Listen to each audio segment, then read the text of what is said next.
Cinderella. Once there was a gentleman who married, for his second wife, the proudest and most haughty woman that was ever seen.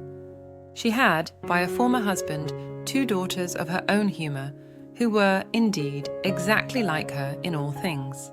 He had likewise, by another wife, a young daughter, but of unparalleled goodness and sweetness of temper, which she took from her mother, who was the best creature in the world. No sooner were the ceremonies of the wedding over, but the mother-in-law began to show herself in her true colours.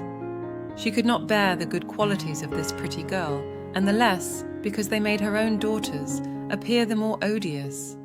She employed her in the meanest work of the house. She scoured the dishes, tables, etc., and scrubbed Madam's chamber and those of Mrs., her daughters.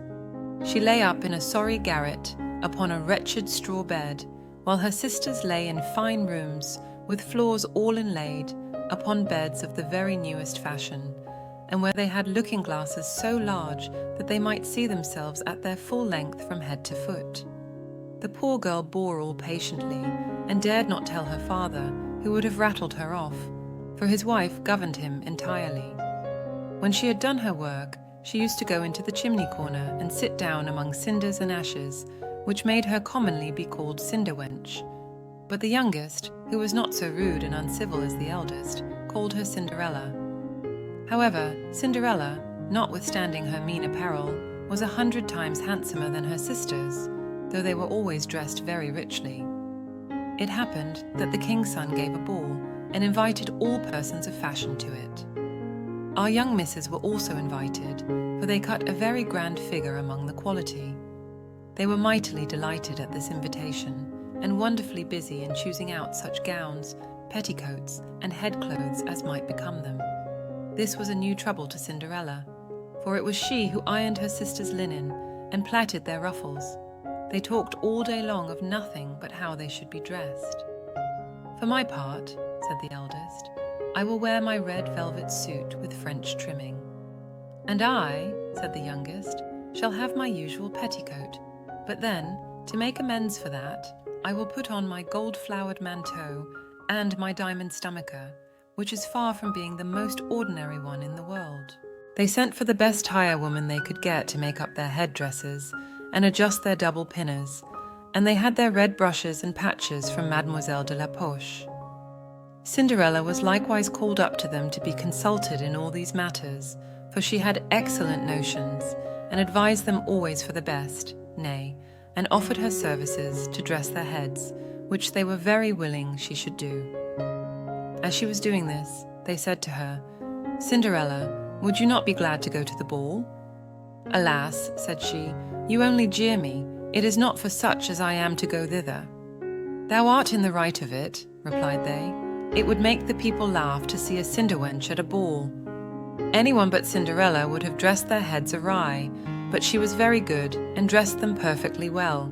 They were almost 2 days without eating, so much were they transported with joy. They broke above a dozen laces in trying to be laced up close, that they might have a fine, slender shape, and they were continually at their looking-glass. At last, the happy day came. They went to court, and Cinderella followed them with her eyes as long as she could, and when she had lost sight of them, she fell a-crying. Her godmother, who saw her all in tears, asked her what was the matter. "I wish I could, I wish I could." She was not able to speak the rest, being interrupted by her tears and sobbing. This godmother of hers, who was a fairy, said to her, "Thou wishest thou couldst go to the ball, is it not so?" "Yes," cried Cinderella with a great sigh. "Well," said her godmother, "be but a good girl, and I will contrive that thou shalt go." Then she took her into her chamber and said to her, "Run into the garden and bring me a pumpkin." Cinderella went immediately to gather the finest she could get, and brought it to her godmother, not being able to imagine how this pumpkin could make her go to the ball. Her godmother scooped out all the inside of it, having left nothing but the rind, which done, she struck it with her wand, and the pumpkin was instantly turned into a fine coach, gilded all over with gold.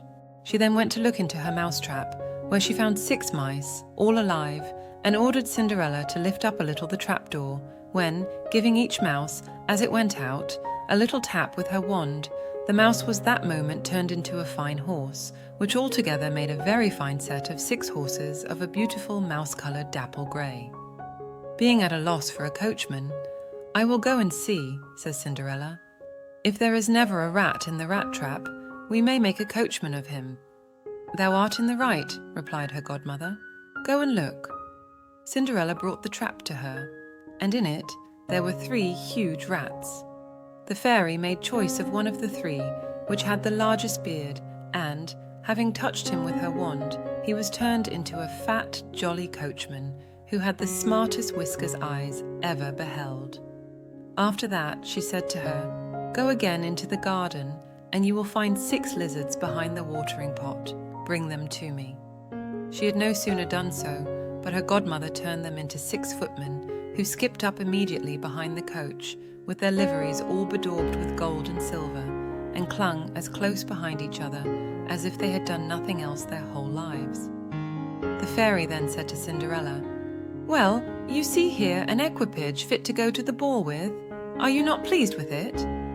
"Oh, yes," cried she, "but must I go thither as I am in these nasty rags?" Her godmother only just touched her with her wand, and at the same instant her clothes were turned into cloth of gold and silver, all beset with jewels. This done, she gave her a pair of glass slippers, the prettiest in the whole world.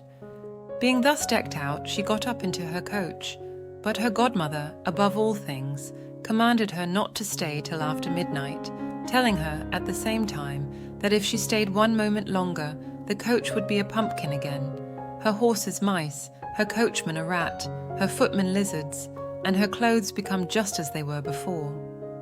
She promised her godmother she would not fail of leaving the ball before midnight, and then away she drives, scarce able to contain herself for joy.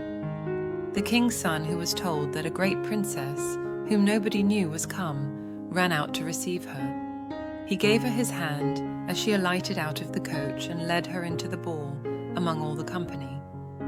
There was immediately a profound silence.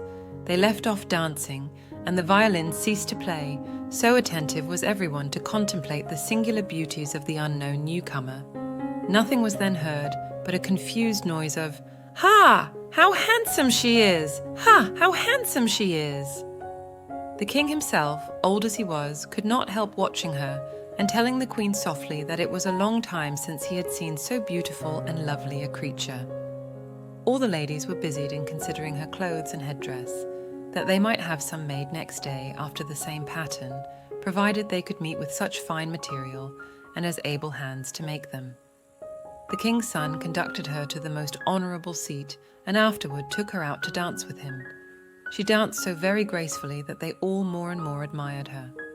A fine collation was served up, whereof the young prince ate not a morsel, so intently was he busied in gazing on her. She went and sat down by her sisters, showing them 1,000 civilities, giving them part of the oranges and citrons which the prince had presented her with, which very much surprised them, for they did not know her. While Cinderella was thus amusing her sisters, she heard the clock strike 11 3/4, whereupon she immediately made a courtesy to the company and hasted away as fast as she could. When she got home, she ran to seek out her godmother, and after having thanked her, she said she could not but heartily wish she might go next day to the ball, because the king's son had desired her. As she was eagerly telling her godmother whatever had passed at the ball, her 2 sisters knocked at the door, which Cinderella ran and opened. "How long you have stayed!" cried she, gaping, rubbing her eyes and stretching herself, as if she had been just waked out of her sleep. She had not, however, any manner of inclination to sleep since they went from home. "If thou hadst been at the ball," said one of her sisters, "thou wouldst not have been tired with it. There came thither the finest princess, the most beautiful ever was seen with mortal eyes. She showed us 1,000 civilities, and gave us oranges and citrons." Cinderella seemed very indifferent in the matter. Indeed, she asked them the name of that princess, but they told her they did not know it, and that the king's son was very uneasy on her account and would give all the world to know who she was. At this Cinderella, smiling, replied, "She must then be very beautiful indeed. How happy you have been! Could not I see her? Ah, dear Miss Charlotte, do lend me your yellow suit of clothes which you wear every day." "Ay, to be sure," cried Miss Charlotte. "Lend my clothes to such a dirty cinder-wench as thou art. I should be a fool." Cinderella, indeed, expected well such answer, and was very glad of the refusal, for she would have been sadly put to it if her sister had lent her what she asked for jestingly. The next day the two sisters were at the ball, and so was Cinderella, but dressed more magnificently than before. The king's son was always by her, and never ceased his compliments and kind speeches to her, to whom all this was so far from being tiresome that she quite forgot what her godmother had recommended to her, so that she, at last, counted the clock striking 12 when she took it to be no more than 11. She then rose up and fled, as nimble as a deer. The prince followed, but could not overtake her. She left behind one of her glass slippers, which the prince took up most carefully. She got home, but quite out of breath, and in her nasty old clothes, having nothing left her of all her finery but one of the little slippers. Fellow to that she dropped. The guards at the palace gate were asked if they had not seen a princess go out, who said they had seen nobody go out but a young girl, very meanly dressed, and who had more the air of a poor country wench than a gentlewoman. When the two sisters returned from the ball, Cinderella asked them if they had been well diverted, and if the fine lady had been there. They told her, yes, but that she hurried away immediately when it struck 12, and with so much haste that she dropped one of her little glass slippers, the prettiest in the world, which the king's son had taken up, that he had done nothing but look at her all the time at the ball, and that most certainly he was very much in love with the beautiful person who owned the glass slipper. What they said was very true. For a few days after, the king's son caused it to be proclaimed, by sound of trumpet, that he would marry her, whose foot the slipper would just fit. They whom he employed began to try it upon the princesses, then the duchesses and all the court, but in vain. It was brought to the two sisters, who did all they possibly could to thrust their foot into the slipper, but they could not effect it. Cinderella, who saw all this and knew her slipper, said to them, laughing, "Let me see if it will not fit me." Her sisters burst out a-laughing and began to banter her. The gentleman who was sent to try the slipper looked earnestly at Cinderella, and finding her very handsome, said it was but just that she should try, and that he had orders to let everyone make trial. He obliged Cinderella to sit down, and putting the slipper to her foot, he found it went on very easily, and fitted her as if it had been made of wax. The astonishment her two sisters were in was excessively great, but still abundantly greater when Cinderella pulled out of her pocket the other slipper and put it on her foot. Thereupon in came her godmother, who, having touched with her wand Cinderella's clothes, made them richer and more magnificent than any of those she had before. And now her two sisters found her to be that fine, beautiful lady whom they had seen at the ball. They threw themselves at her feet to beg pardon for all the ill treatment they had made her undergo.